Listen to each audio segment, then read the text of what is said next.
Elena, pues Elena es una gatera total y absoluta. Ahora que como no entiende todo lo puedo decir. Obtuvo, ¿cómo? Ah, lo ha entendido. Obtuvo un doctorado en biología del comportamiento en la Universidad de Parma, en Italia, y la tesis era sobre el bienestar de los gatos en refugios y protectoras. Solo con esto ya os digo. Ha hecho mucha investigación sobre muchas especies, primates, carnívoros salvajes, elefantes durante muchos años, 30 años, y es consultante sobre comportamiento del gato desde el año 93. Está muy interesada en lo que es su investigación y su trabajo, en la sociabilidad, el comportamiento felino social entre los gatos, la gestión de los conflictos sociales gatunos, y ha hecho muchos estudios sobre estrés y bienestar de los gatos. Le he preguntado si había aprendido algo a lo largo de todos esos años que había aprendido, y lo que he aprendido sencillamente es que todos los gatos, incluso el más tonto, son sus palabras, son suficientemente inteligentes para manipularme y engañarme. Y acaba diciéndome, y actualmente soy la propiedad de 2 gatos tabis rescatados de un contenedor de la basura en Cerdeña. Con esto acabo la presentación.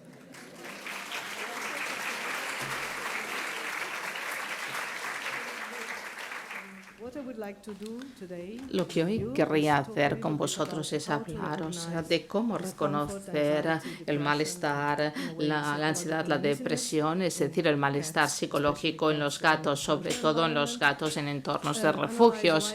Analizar por qué los gatos son tan vulnerables a la ansiedad social y, por último, hablar de lo que podemos hacer para evitar o al menos reducir el estrés en los centros de rescate. Y para ello, brevemente, os hablaré de las respuestas al estrés felino, hablaremos de la carga filogenética y por último hablaremos de los refugios. ¿Qué es el estrés? Tenemos una definición muy mala de este racionamiento. Se define como una respuesta no específica a los factores estresantes. Es circular realmente, pero es la mejor definición que tenemos. ¿Qué es un estresante? Es un estímulo que puede elicitar una respuesta integrada en neuroendocrina proporcional a su intensidad. Sin embargo, la calidad e intensidad de la respuesta al estrés depende de la naturaleza del factor estresante de las especies, porque hay límites determinadas por factores filogenéticos y por el individuo.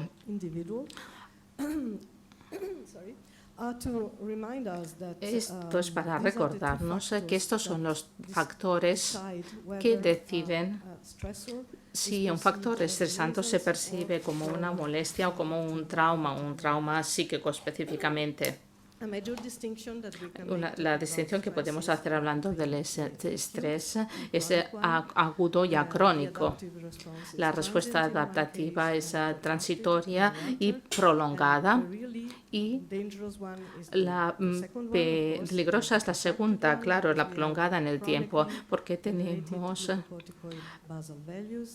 dos valores basales de GC elevados y una actividad vagal aumentada, y desarrolla también a menudo una estrategia pasiva, la adaptación, especialmente el debilitamiento de la respuesta glucocorticoide lleva a la incapacidad del animal para soportar los retos a los que se ve situado debido a cualquier impacto citológico que aumentan estos factores estresantes. El estrés social puede ser agudo, pero a menudo es más crónico y especialmente eficaz en producir cambios persistentes en la funcionalidad del eje del HPA, es decir, en la eje HPA,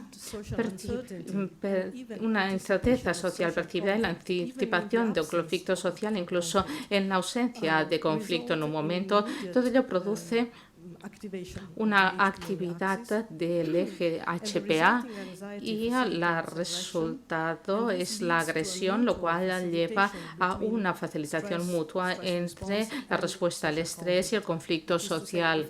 Es decir, si estoy ansiosa, atraigo las agresiones, o sea que tenemos una espiral perniciosa que coloca al animal en una situación incluso peor. Hay distintas medidas de estrés, no vamos a hablar de todas ellas, sino de las endocrinas y comportamentales, porque las otras son indirectas o difíciles de calcular. O sea, ¿qué podemos decir de las medidas endocrinas del estrés?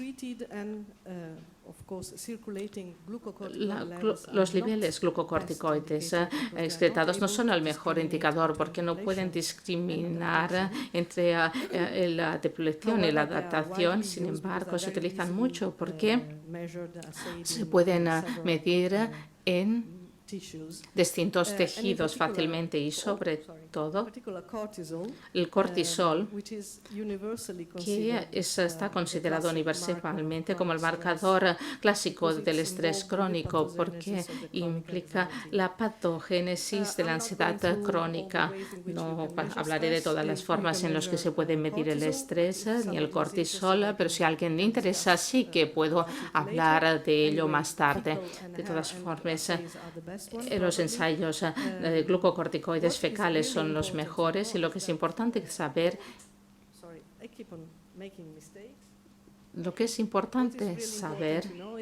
es que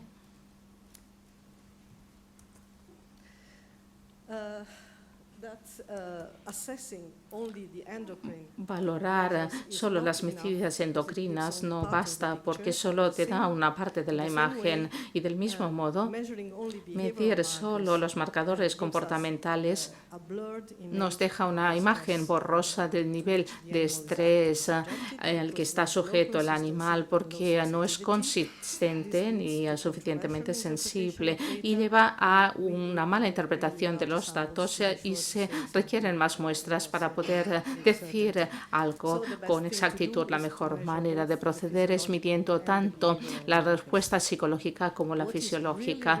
Lo que realmente es importante recordar es que la ausencia de comportamientos anormales no implica la ausencia del estrés y la presencia no necesariamente implica la presencia del estrés. Realmente lo más importante es llevar bien la situación, no implica bienestar. Si tengo una vida muy estresada, tengo daños, sufro daños. Y es muy importante porque la gente dice, sí, pero estos gatos pueden soportar bien el estrés. Y no es cierto. O sea, estamos haciendo lo mejor de un mal trabajo, pero sigue siendo un mal trabajo. ¿Qué sabemos de la respuesta al estrés de los felinos?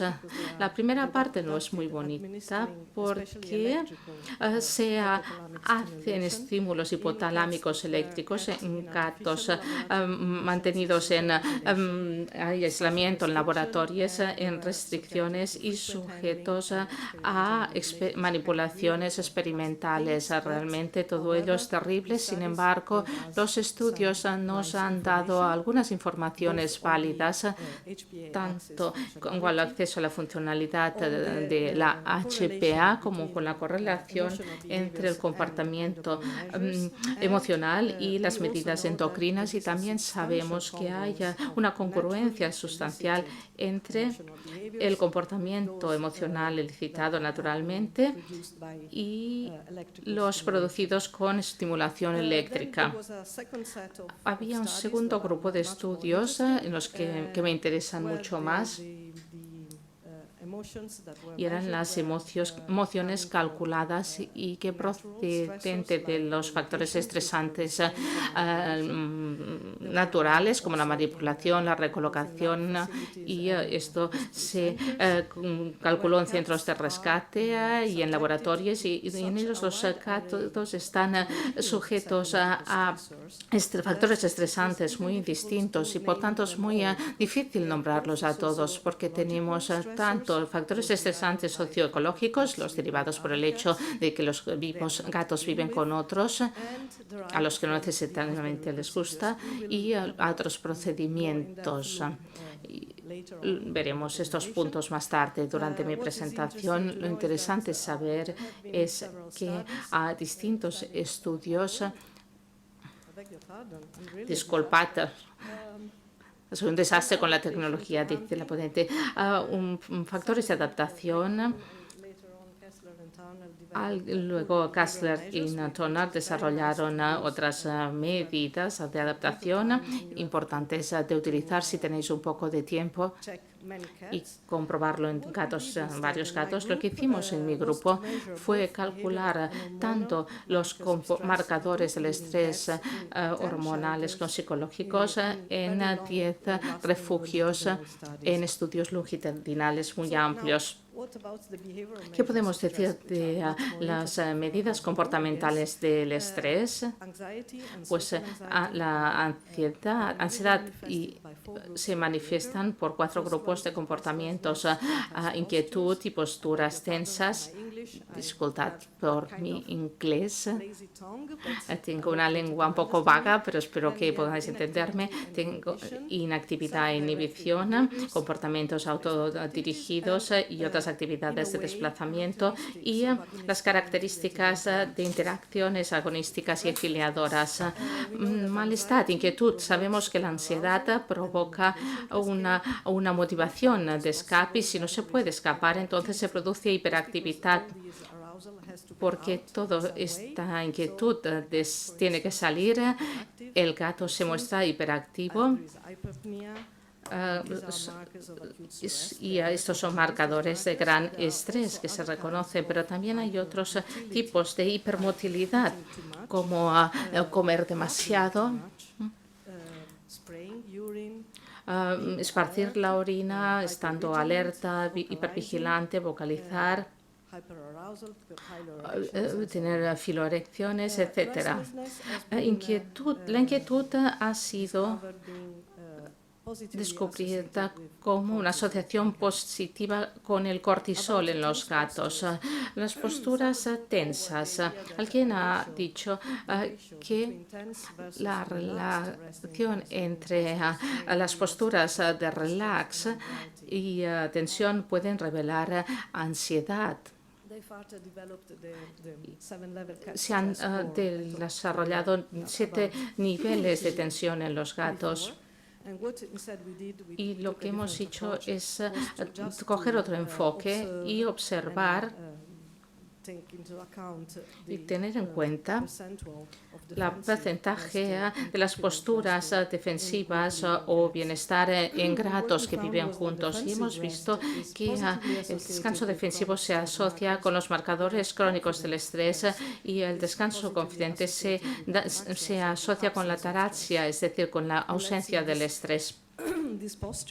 Y veremos estas posturas.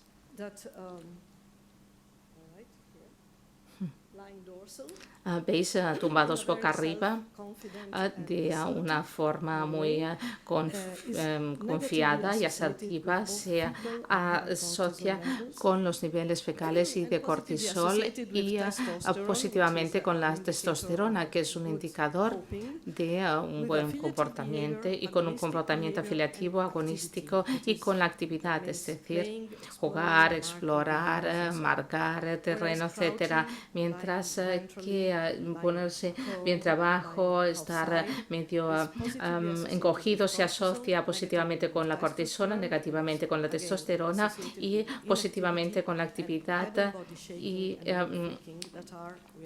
con otros comportamientos que vamos a ver inmediatamente, que son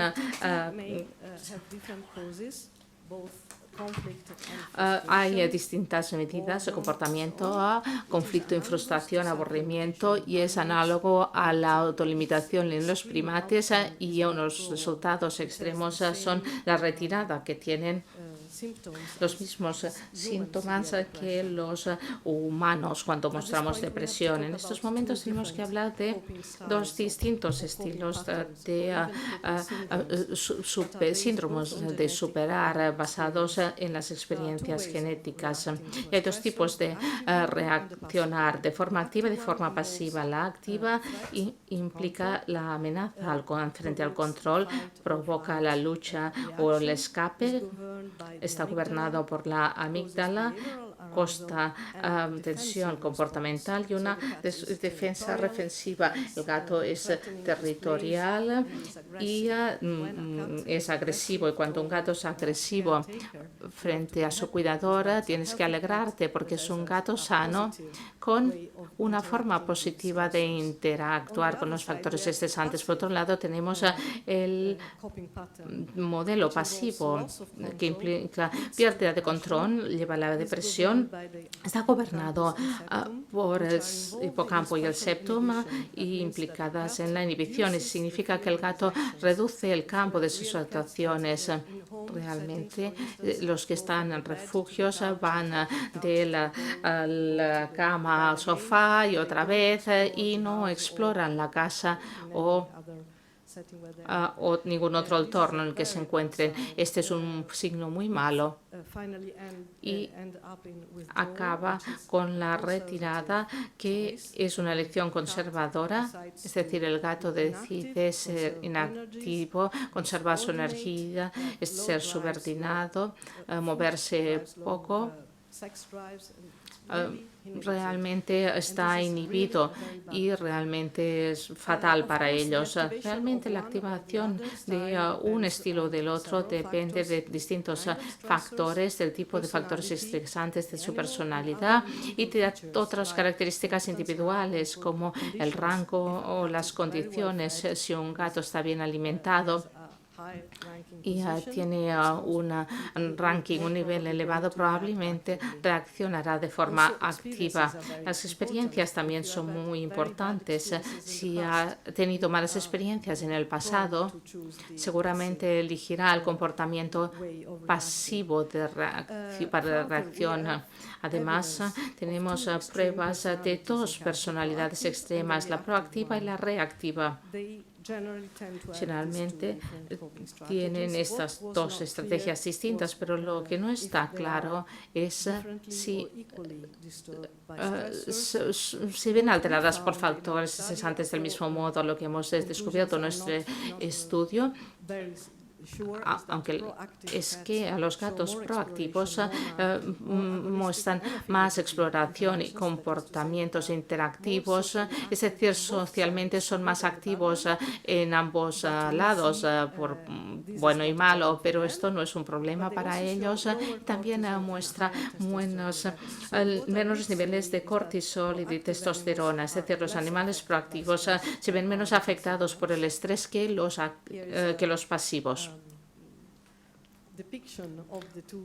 Las imágenes de los dos estilos.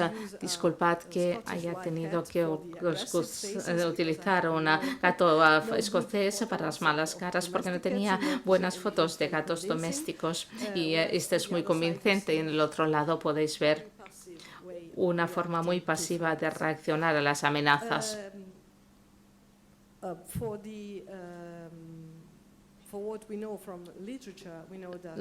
Conocemos que el estrés crónico, el gato estresado reduce la exploración y juega menos, pasa más tiempo alerta y escondiéndose, y además encontramos estos grupos de comportamiento que llevan a una personalidad inactiva, y la inactividad se asociaba positivamente con el descanso defensivo y la inactividad y el descanso inactivo se asocian de forma positiva con distintos marcadores del estrés, endocrinos y del comportamiento, mientras que la actividad para una personalidad proactiva se caracteriza por niveles de cortisol y testosterona altos. Aquí veis otra imagen de los comportamientos comportamientos implicados. Ya habéis visto el gato que está tumbado sobre su espalda.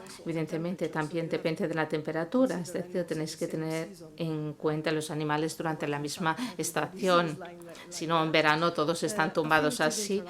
Las interacciones afinitivas, actividad, exploración y juego social e incluso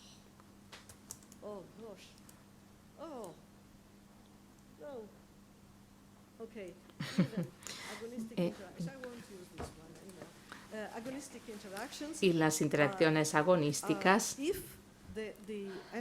si el animal es proactivo.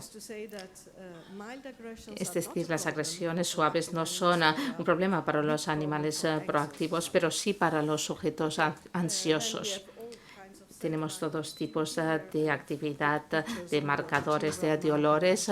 He cogido algunas imágenes distintas en las que se rascan, pero pueden utilizarse también otras imágenes. Estas pueden asociarse positivamente con el bienestar, no con el estrés.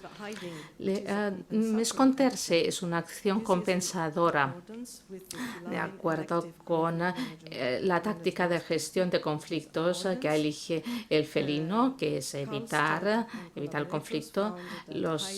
Se han descubierto que esconderse está asociado negativamente con el cortisol y la orina y avanzaron que hay dos respuestas, o bien activación del eje HPA o esconderse, y esconderse sería una forma de tratar la situación.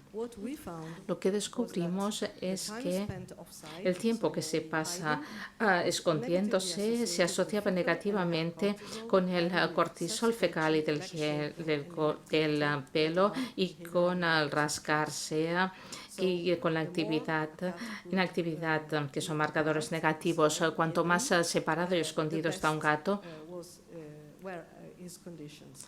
mejores son sus condiciones.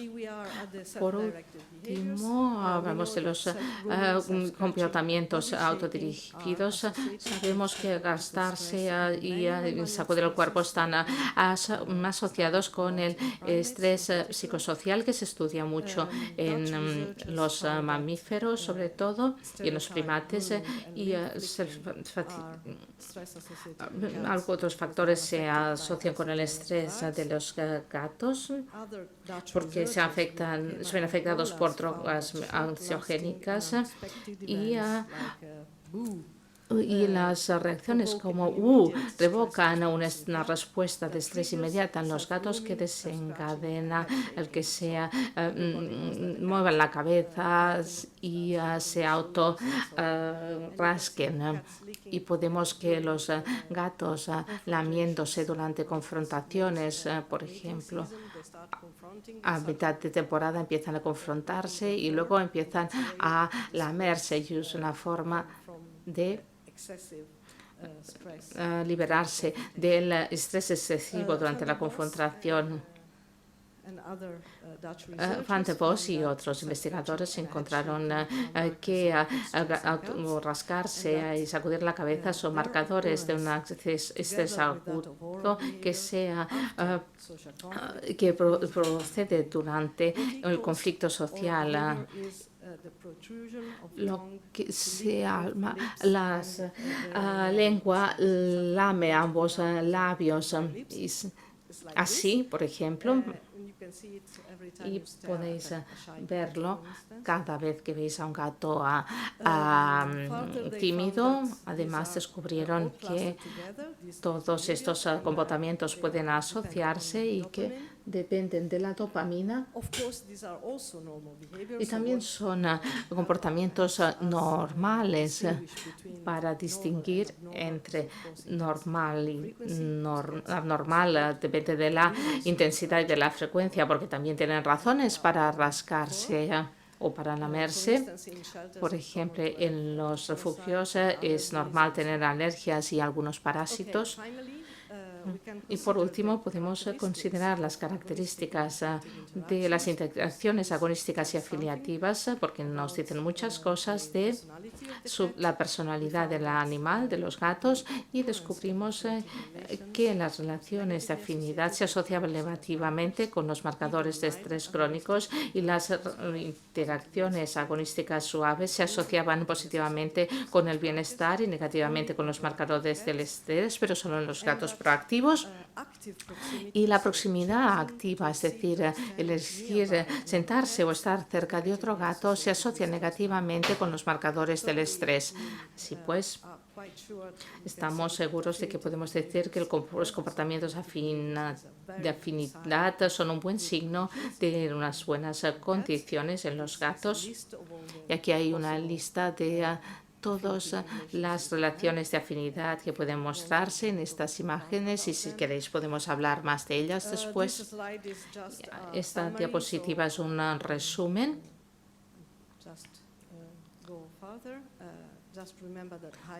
Recordar que esconderse es un tipo de estrategia y hay factores agudos, posturas de estrés, y la inactividad muestra un estrés crónico. Tenemos la personalidad proactiva y reactiva, y lo que no sabemos es si el tiempo que escondiéndose está relacionado con la personalidad proactiva o reactiva. Esto está aún por descubrir, pero estamos seguros que el tiempo que pasan escondiéndose está asociado a otros marcadores negativos. Hemos hablado del estrés, ¿y qué podemos decir del bienestar?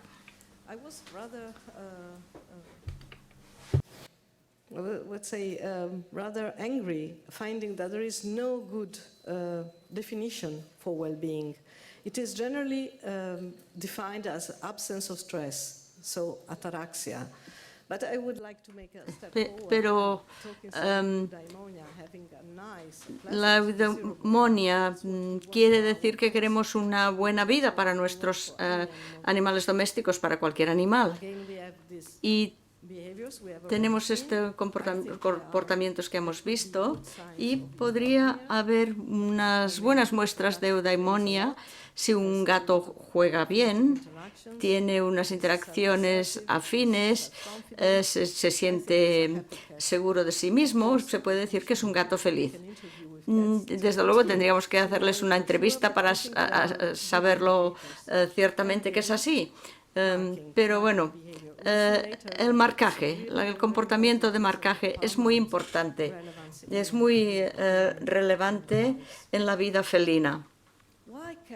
¿Por qué los gatos son tan vulnerables al estrés? Lo son mucho más que los perros, por ejemplo, sobre todo a la ansiedad social. Cuando estudiamos animales domésticos, tenemos que dar un paso atrás y examinar el nicho trófico y ver cómo evolucionó la especie. En este caso, al Felis silvestris civica, porque sabemos que el gato doméstico parece que procede de una subespecie del África del Norte de esta especie, y hay otras subespecies, y todos los genes de estas subespecies se encuentran en el genoma del gato doméstico, y estamos seguros casi que los gatos proceden del norte de África. Y el nicho trófico y las condiciones primarias tienen grandes consecuencias que son mórficas y fisiológicas, que afectan su comportamiento en la difusión geográfica. ¿Cuáles son los factores claves que describen lo que es un gato? Un gato es un animal especializado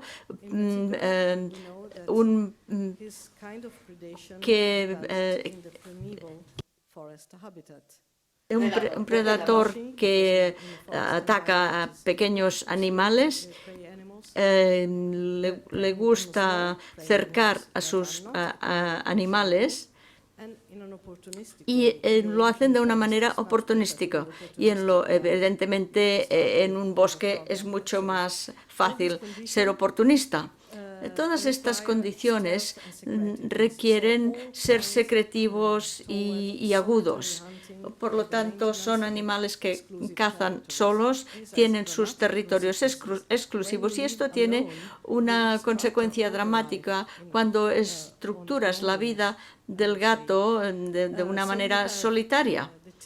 O sea que tienes la territorialidad de los animales, de los gatos salvajes o de los animales que viven abandonados, es decir, los animales que no dependen de humanos, que los podemos encontrar por el campo o en una isla desierta. Estos animales tienen su territorialidad, la territorialidad típica de los carnívoros, también terrenos exclusivos para las hembras, que son cubiertos por algunos machos. La socialización es indirecta y el contacto puede ser frecuente pero indirecto. Los gatos se comunican a través de marcar con su esencia y emiten señales sociales que prevalecen, y solo tenemos vemos de una forma clara los signos de amenaza. Hay una poca ritualización y no digo que no exista la jerarquía, pero no es necesaria. Y tenemos algunos estudios sobre la subespecie líbica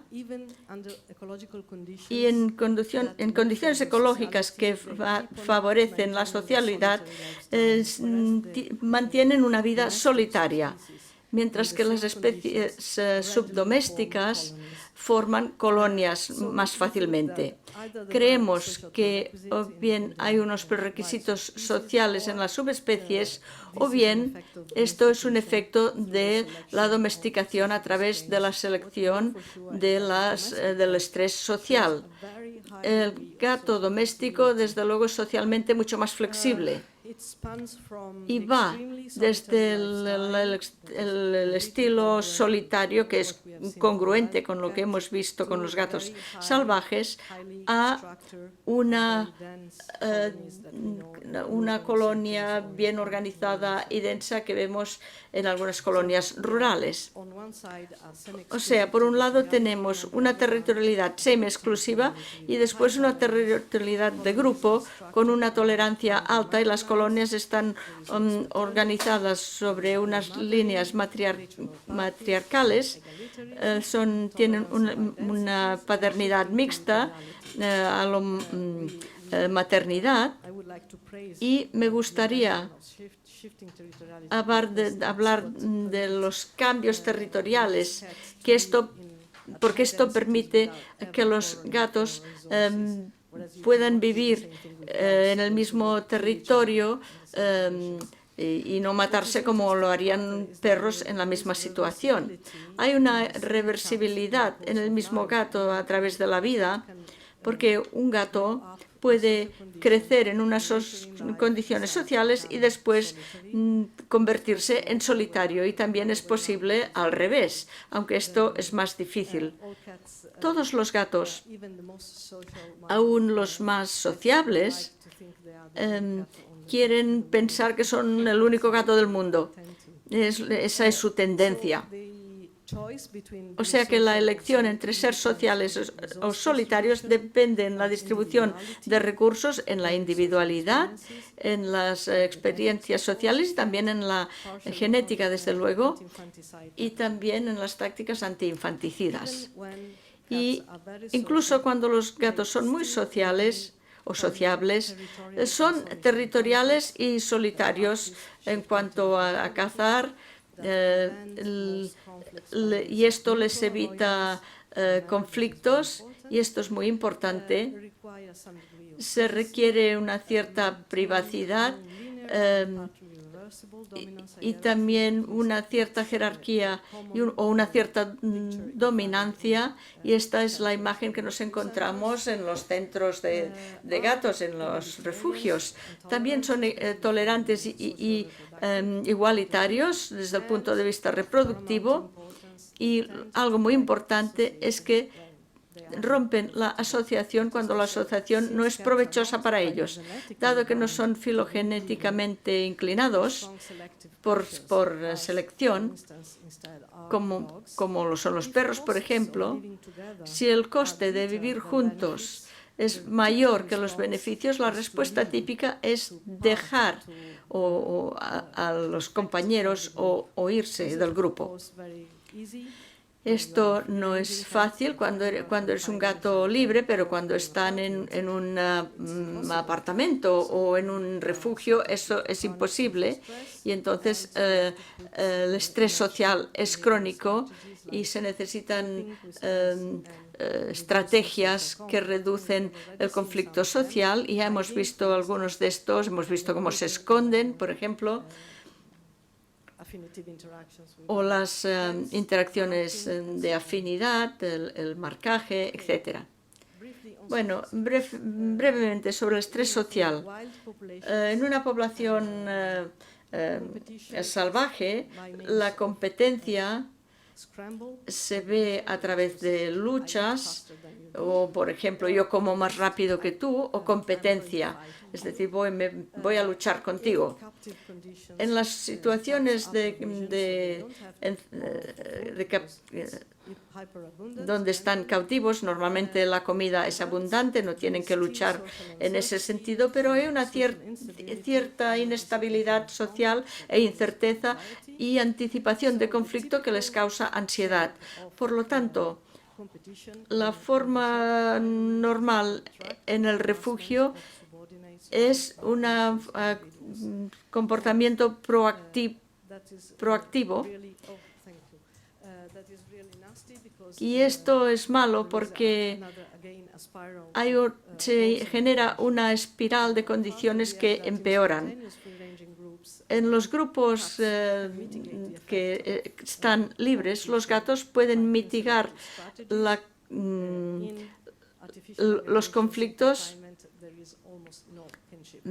pero normalmente cuando están encerrados no tienen ninguna relación.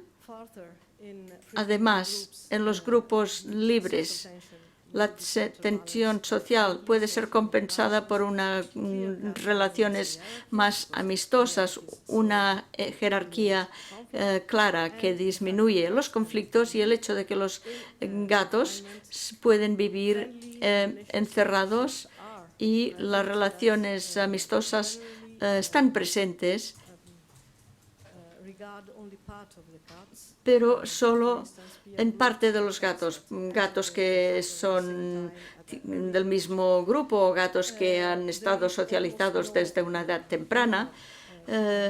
No hay una jerarquía lineal dominante, por lo tanto, hay muchas situaciones en las que, por ejemplo, normalmente los animales dominantes tienen la prioridad a la hora de comer, pero normalmente los más ansiosos son los primeros que comen en una situación de refugio, porque si no pueden perder en una confrontación y los prefieren esperar y comer más tarde. Y los gatos no pueden escapar. Podemos decir que a los gatos les gustaría tener una vida social, pero odian a los gatos además de las personas.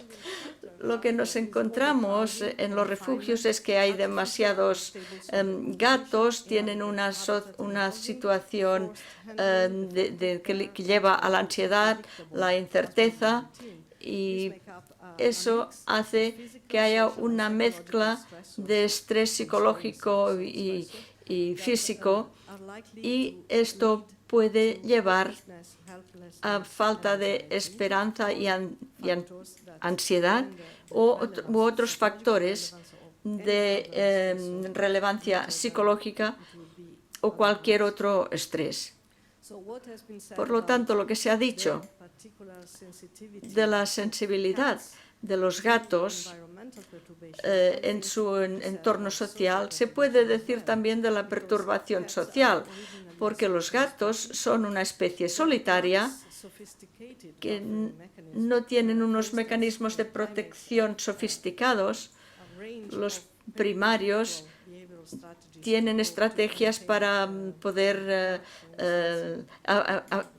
afrontar el conflicto y reparar el daño causado por el conflicto social, pero los gatos no tienen esto o lo tienen en una medida muy reducida. Por lo tanto, tenemos las sinergias perniciosas que hemos visto. Este gato, por ejemplo, estaba en un grupo, lo cambié de grupo y se comportó de una manera completamente distinta y ha vivido ahí subido al árbol y en verano sobre unas maderas durante 2 años, y cuando lo cambiamos a otro grupo se comportaba como cualquier otro gato. O sea que solo es interesante probar distintas oportunidades para ellos. Los estudios que tenemos en Italia son clásicos en una situación de refugio italiano, donde están encerrados. Tenemos árboles y cabañas donde se pueden refugiar. Y hablando de la calidad de su entorno, tenemos que considerar unas dimensiones generales y las condiciones de las facilidades en las que viven.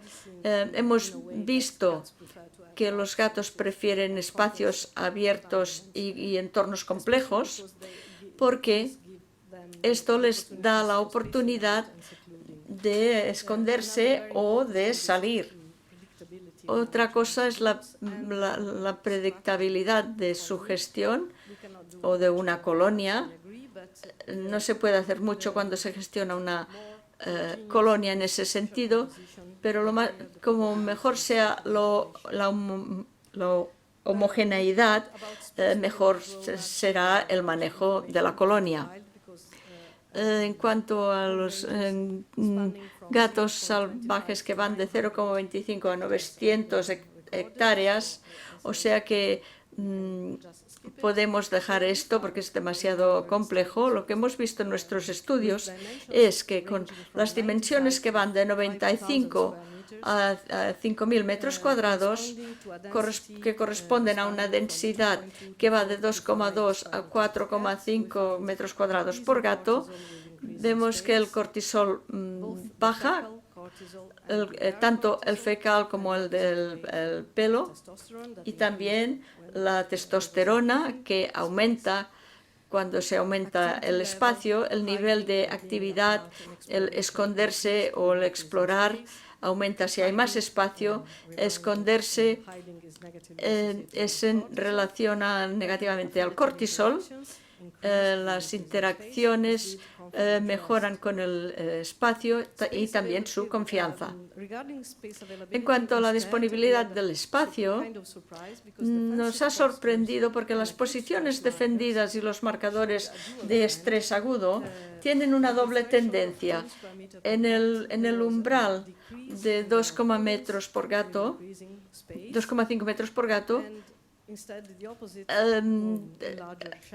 en sitios mayores vemos que se invierte la proporcionalidad, o sea que los refugios más pequeños estaban bien protegidos, eran opresivos, pero al mismo tiempo protegían, mientras que los grandes refugios tienen grandes agujeros en las vallas, o sea que los gatos podían salir, pero otros gatos o incluso perros podían entrar en el refugio y ellos se sentían menos protegidos. Vemos aquí un ejemplo donde hay un refugio muy pequeño que es prácticamente opresivo, el de color naranja, was 970 square meters. que quite tenía large. 900 metros cuadrados, permitía que los gatos saliesen a una zona verde de 5.000 metros cuadrados, que no estaba permitida para los humanos, pero sí a los gatos. O sea que tenían un gran espacio ahí, pero al mismo tiempo tenían miedo de otros gatos abandonados que no vivían en su refugio. Si añadimos el nerviosismo a los marcadores de estrés, vemos una asociación negativa con el espacio. La disponibilidad del espacio se puede considerar como el factor más importante para reducir el estrés, y una buena protección de unas buenas vallas es importante en los refugios grandes. No tener una población excesiva es algo positivo, y desde luego todo esto está correlacionado con la dimensión del refugio. Si es un espacio bien estructurado, naturalista, también el tener sitios para su defecación y sitios para comer que estén bien esparcidos. Y el uso del espacio también nos da una forma muy diversificada. Los gatos tienen un modelo muy diversificado del uso del espacio, y esto afecta su comportamiento, pero también es siempre una ventaja. Hemos puesto pequeñas cajas y hemos visto una bajada del estrés y un aumento de la confianza y de las ganas de explorar. No tengo estadísticas sobre el número de bandejas para la defecación o de boles para comer. Cuando hay un plato de comida para 10 gatos, como es la situación que hay ahí, hay una gran tensión, y salen marcadores de estrés antes y durante la comida. Solo 4 gatos compartían un plato de comida. Estoy hablando de comida húmeda porque la seca está siempre disponible, y eso crea tensión, comportamiento antagonista antes, pero no durante la comida. Y la peor situación o lo mejor es cuando cada gato tiene su propio plato, sobre todo cuando es comida húmeda. En cuanto a las bandejas para su defecación, aquí los gatos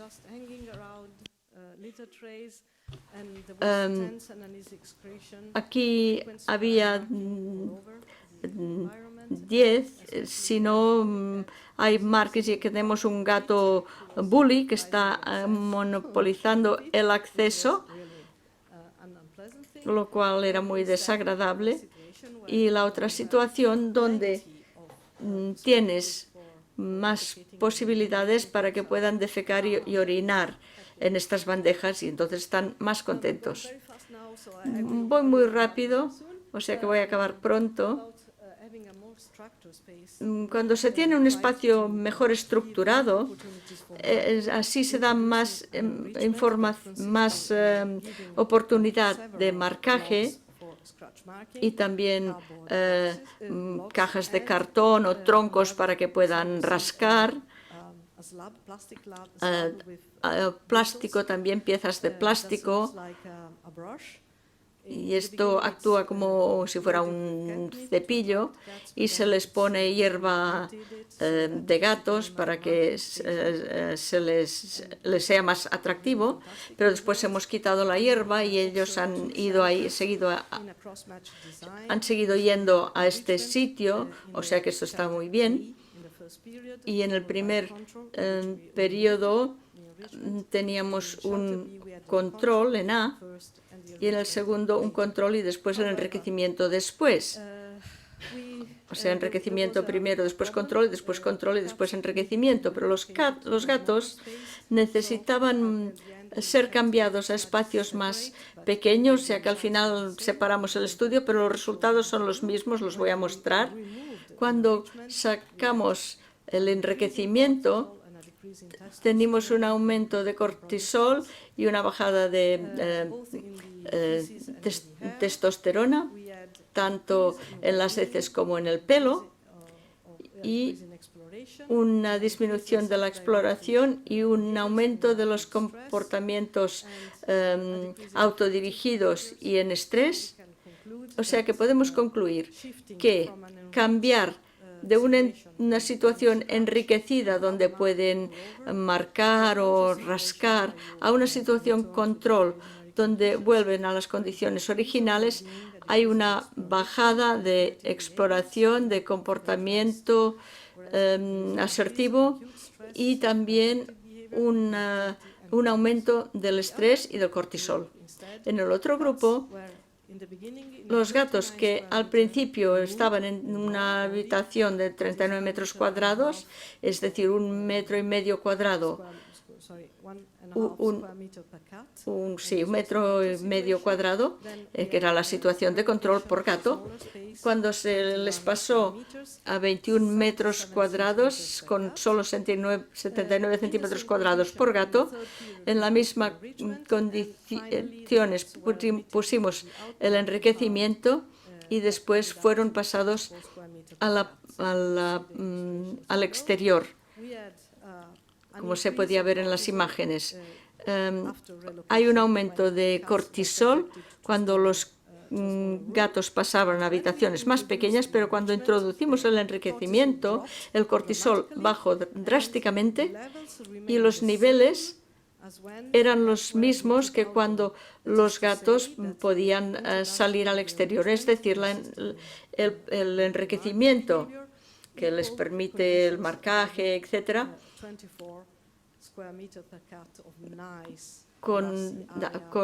en unas zonas de 24 metros cuadrados por gatos, en una zona con césped que estaba muy bien. Y durante el enriquecimiento vimos una bajada de los marcadores de estrés agudo y de comportamientos negativos, también en el resto, en el descanso negativo o defensivo, perdón. Y después de resituarlos, no hay que olvidar que en otros estudios habíamos visto que el marcaje está negativamente correlacionado con el cortisol, o sea que como más marcaje, menos estrés, o eso es lo que parece, por lo menos, y hay una asociación negativa entre un marcaje positivo entre el marcaje y el espacio, o sea que como más espacio tienes, más marcas, y como más marcas, menos estrés. Es este bucle.